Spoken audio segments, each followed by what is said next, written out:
A question from our online students came in refer to the side glute bridge. Are the knees or the hips supposed to be at 90 degrees? I don't think they have to be at 90 degrees. The only reason we use lines on the floor when we teach this in person or online is for reference. My floor has squares because of the mats. So I use those lines you see on the floor so the person understands position, but it doesn't have to be like that. Understand that there are people with longer torso and shorter legs, and there are people with longer legs and shorter torsos, right? So if we use that for reference, what we talk about is putting the trochanter, this side of the hip, on the line so that the midline of the thigh is on one line and the torso, not the forearm, the torso is on the other line. For example, if I use this intersection here, I want to put my side of the hip here in such a way that the outside of the thigh is on this line and then my torso is on this line. So I'm sort of like this. My forearm has nothing to do with the lines on the floor. It can be here. I think it's very uncomfortable if you have it here. I think it's very comfortable, but again, different people with different issues on their shoulders might need to find an angle here that works better for them. There is not a specific guideline there. What you are looking for is that when you get on the side, this elbow is underneath the shoulder.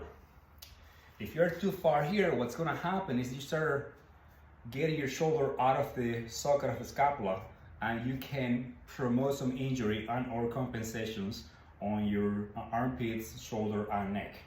So the main goal is to not get hurt in first place.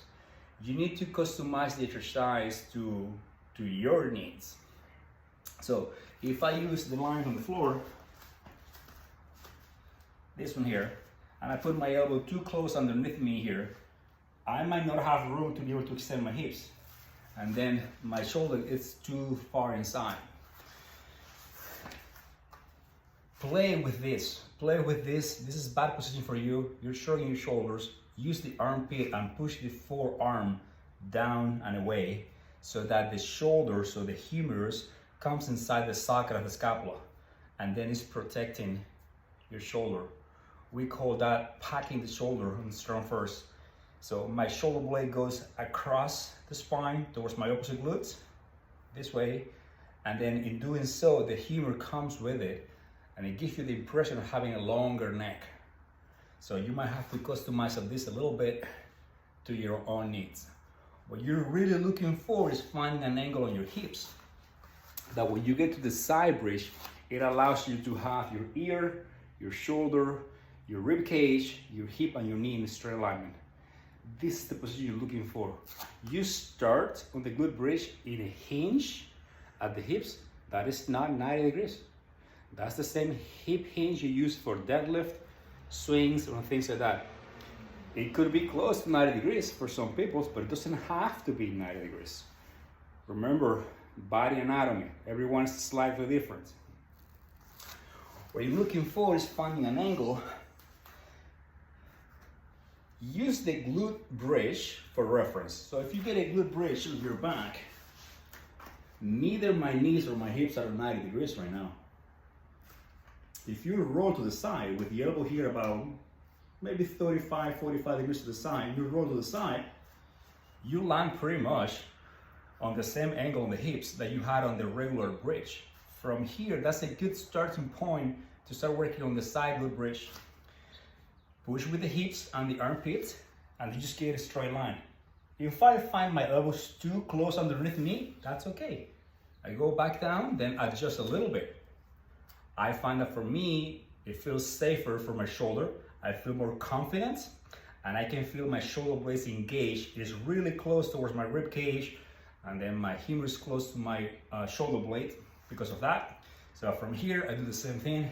I'm looking for a straight line from ear to knee, like extending my hips at the same time. If I get here on the side so you can see me from that angle, there is an angle on my hips, but it doesn't have to be 90 degrees.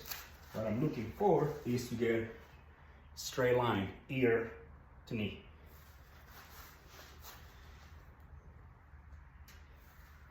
You should be able to do that on each rep. That is what you're looking for. You're looking for good alignment on the shoulder, good alignment of the hips. Beyond that, each person is slightly different, so we need to customize with the person. If you are in need of a coach, we are offering online coaching as well. Just reach out, we can do this in person. I know a video like this is very generalized. It can help many people, but other people might not be able to even get in that position.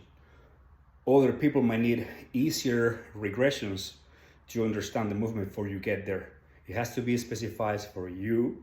Not everything you see on the internet works for everybody. All right, so have a good one. Hope that helps.